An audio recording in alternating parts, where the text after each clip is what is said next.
சஷ்டி விரதம். முருகப்பெருமானின் அம்மா பார்வதி தேவிதான் என்றாலும் அவரை வளர்க்கும் பொறுப்பு 6 கார்த்திகை பெண்களுக்கு தரப்பட்டது. இந்த பெண்களால் வளர்க்கப்பட்டு திருப்பரங்குன்றம், திருச்செந்தூர், பழனி, சுவாமிமலை, திருத்தணி, பழமுதிர்ச்சோலை என்று 6 படை வீடு கொண்டு பல திருவிளையாடல் புரியும் முருகப்பெருமானின் திருவிளையாடலால் இயற்றப்பட்ட கந்தசஷ்டி கவசத்தின் வரலாறு என்ன, கந்தசஷ்டி விரதம் பின்பற்றுவது எப்படி, விரதத்தினால் ஏற்படும் நன்மைகள் என்ன என்பதை பார்ப்போம். கந்த புராணத்தின்படி சிவனின் 3ஆம் கண் திறக்கப்பட்டு அக்னி சுவாலைகள் சரவண பொய்கை ஆற்றில் விழ அசுரர்களை வதம் செய்வதற்காகவே 6 குழந்தைகள் பிறக்கின்றன. அந்த 6 குழந்தைகளும் கார்த்திகை பெண்களால் வளர்க்கப்படுகின்றன.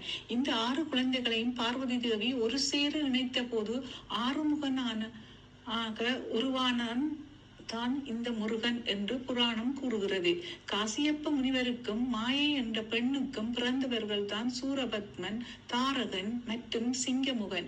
இவர்கள் மூவரும் ஈசனிடம் அழியாத வரத்தை பெற்று தேவர்களுக்கும் மக்களுக்கும் பல கொடுமைகளை செய்துள்ளார்கள். இவர்களை அழிப்பதற்காகவே முருகப்பெருமான் தனது சேனை படைகளுடன் வீட்டிருந்தது முருகனின் 6 படை வீடுகளில் 2ஆம் வீடான திருச்செந்தூர் ஆகும். இந்த கொடுமைக்காரர்களை அவ்வளவு எளிதாக அழித்து விட முடியாது என்பதை அறிந்த பார்வதி தேவி தனது மைந்தனுக்கு அழகான வைர வேலை கொடுத்து அனுப்பியுள்ளார். வேலை கொண்டு வெற்றி வேல், வீரவேல் என்று ஆரவாரத்துடன் அந்த அசுரர்களை அழிக்க போருக்கு சென்றார் முருகப்பெருமான். இந்த போரானது 6 நாட்களுக்கு முற்றியது. இதற்கு மேல் முருகனின் அடியை தாங்க முடியாமல் சூரபத்மன் மாமரமாக மாறி அதனுள் ஒளிந்து கொண்டார். இதை அறிந்த முருகப்பெருமான் தனது தாய் பார்வதி தேவி அளித்த வேலினால் அந்த மாமரத்தை தாக்கி சூரனை மயிலாகவும் சேவலாகவும் மாற்றி சேவலை தனது கொடியிலும் மயிலை தனது வாகனமாகவும் ஆக்கி கொண்டார். இந்த சூரனை ஐப்பசி மாதம் வளர்புரை சஷ்டி நாளில் வைரவேல் கொண்டு வதம் செய்த இந்த நாளையே வருடா வருடம் முருகப்பெருமானின் கந்த சஷ்டியாக 6 நாட்களுக்கு வழிபடுகிறோம்.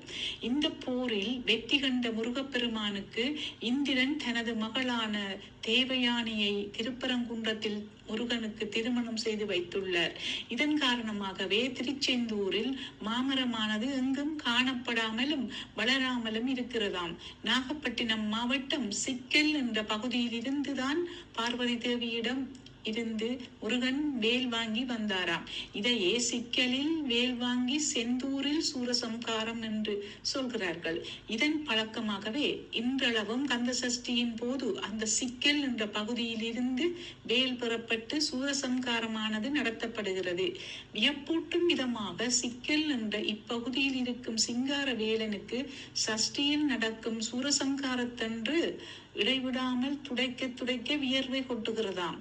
அதிர்ச்சியும் ஆச்சரியமும் நிறைந்த முருகனின் திருவிளையாடல் இன்றளவும் வெவ்வேறு ரூபத்தில் தொடர்ந்து கொண்டே இருக்கிறது.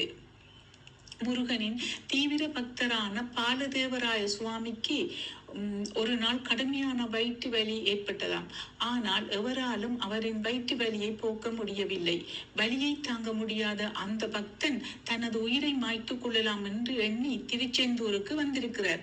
அப்போது திருச்செந்தூர் முருகன் கோவிலில் சஷ்டியானது தொடங்கி நடைபெற சாகலாம் என முடிவெடுத்து வந்த அந்த முருக பக்தர் முருகனை இந்த 6 நாட்களுக்கும் நன்றாக வழிபட்டு சஷ்டிக்கு பிறகு உயிரை மாய்த்து கொள்ளலாம் என்று முடிவு செய்து திருச்செந்தூர் ஆற்றில் குளித்து முடித்து கோவில் மண்டபத்தில் வந்து அமர்ந்து முருகனை நோக்கி தனது தியானத்தை தொடங்கியுள்ளார். அப்போது முருகப்பெருமானே அந்த பக்தனின் கண்முன்னே தோன்ற இதை கண்டு பரவசமடைந்த அந்த முருக பக்தர் முருகனை நோக்கி சஷ்டியை நோக்க சரவண பவ என்ற கவசத்தை எழுதியுள்ளார். திருச்செந்தூர் வீடு மீது எழுதப்பட்ட இந்த கவசத்தை இயற்றிய பாலதேவராய சுவாமியின் கடுமையான வயிற்று வலி இந்த கவசம் எழுதிய பின்னர் சிறிதும் இல்லாமல் போய்விட்டது. இதைத் தொடர்ந்து முருகனின் 6 படை வீடுகளில் மற்ற வீடுகளான திருப்பரங்குன்றம், பழனி, சுவாமிமலை, திருத்தணி, பழமுதிர்ச்சோலை வீடுகளுக்கும் கந்தசஷ்டி கவசத்தை எழுதியுள்ளார். இந்த கவசம் எழுதுவதற்காகவே முருகன் தனது பக்தனிடம் இது போன்ற திருவிளையாடலை ஆடியிருக்கிறார். இந்த கவசத்தை மனமுருக பாடிய மற்றொரு முருக பக்தரான பாம்பன் சுவாமிகள் தானும் முருகனை நோக்கி இது போன்ற கவசத்தை ஒன்று எழுத வேண்டும் என்று விரும்பி எழுதப்பட்டதே சண்முக கவசமாகும். ஒவ்வொரு ஆண்டும் கந்தசஷ்டியானது பல விதமான விரதங்கள் இருந்தாலும் இந்த கந்தசஷ்டி விரதமானது ஒரு கடுமையான விரத முறை என்றே சொல்லலாம். இந்த கந்தசஷ்டி விரதமானது 6 நாள் விரதமாக பின்பற்றுவது வழக்கம். ஆனால் உண்மையில் சொல்ல போனால் முழு விரதம் 7 நாள் ஆகும். சஷ்டி அன்று தொடங்கி சூரசம்காரம் முடிந்த அடுத்த நாள் வரை இந்த விரதமானது தொடர்கிறது. இந்த விரதத்தை வெறும் பாலை மட்டும் குடித்து விரதம் இருப்பது, பாலுடன் சேர்த்து பழங்களும் உண்பது, ஒரு நாளைக்கு ஒரு இளநீர் குடிப்பது, துளசி தீர்த்தம் மட்டும் குடிப்பது, இன்னும் கடுமையாக ஒரு நாளைக்கு ஒரு மிளகு என்ற கணக்கில் 7 நாட்களுக்கு 7 மிளகு மட்டும் உண்பது, வெறும் கீரையை மட்டும் உண்பது, சிலர் மதியம் ஒரு வேளை மட்டும் சாப்பிடுவது அல்லது இரவு ஒரு நேரம் மட்டும் சாப்பிட்டு விரதம் இருப்பது என்று இந்த கந்தசஷ்டி விரதத்தில் பல முறைகள் இருக்கின்றன. இன்னும் சிலர் 7 நாட்களும் முழு உபவாசம் கடைபிடித்து முழு பயபக்தியோடு முருகப்பெருமானை வழிபடுவோரும் உண்டு. இந்த பலவிதமான வழிமுறைகளில் எந்த உபவாசம் நம்மால் கடைபிடிக்க முடியும் என்பதை கருத்தில் கொண்டு இடை நாட்களில் விரதத்தை இடைவிடாமல் அந்த 7 நாட்களும் உபவாசம் இருந்து கந்தனை உளமாற வழிபட்டால் நிச்சயம் அறுவடை வீரரின் அருள் கிடைக்கும். குறிப்பாக எவ்வித கடுமையான விரதத்தை கடைபிடிப்பதாக இருந்தாலும் தண்ணீர் மட்டும் நிச்சயம் குடிக்க வேண்டும் என்று கூறுகின்றனர்.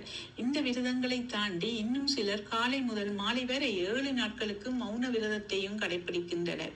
அதே போல் விரதம் இருக்கக்கூடிய இந்த 7 நாட்களும் பச்சை நிற உடை அல்லது காவி நிற உடையை அணிவது சிறப்பு.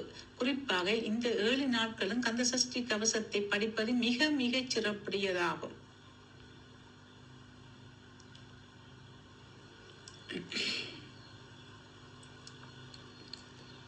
சஷ்டியில் விரதம் இருந்தால் அகப்பையில் குழந்தை வளரும் என்பதை காலங்காலமாக நம் முன்னோர்கள் நம்பிக்கையுடன் வழிபட்டு வரும். இந்த நாட்களில் விசேஷமான விரதம் நாள் தான் இந்த கந்த சஷ்டி விரதம். புத்திர பாக்கியம் இல்லாதவர்கள் இந்நாளில் விரதம் இருந்தால் நிச்சயம் முருகப்பெருமான் புத்திர பாக்கியத்தை கொடுப்பார் என்று பெரிதும் நம்பப்படுகிறது. 1 வருடம் 2 வருடம் மட்டும் விரதம் இருந்து பலன் கிடைக்கவில்லை என்று அவநம்பிக்கை கொள்ளாமல் இடையுறாது வருடம் விரதம் இருந்து முருகப்பெருமானை மனதார வழிபட்டால் நிச்சயம் அவர் புத்திர பாக்கியத்தை அருள்வார்.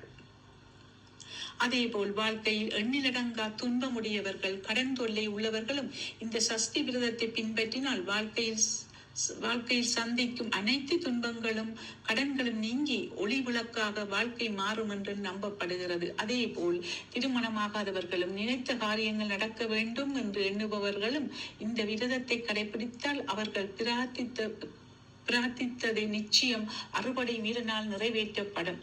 நம்பினார் கைவிடப்படார் என்பதை போல வேலனை நம்புபவர்களை வேலன் என்றும் கைவிடுவதில்லை. மனதார பிரார்த்தியுங்கள், வேலனை நம்புங்கள். ஓம் சரவணபவ.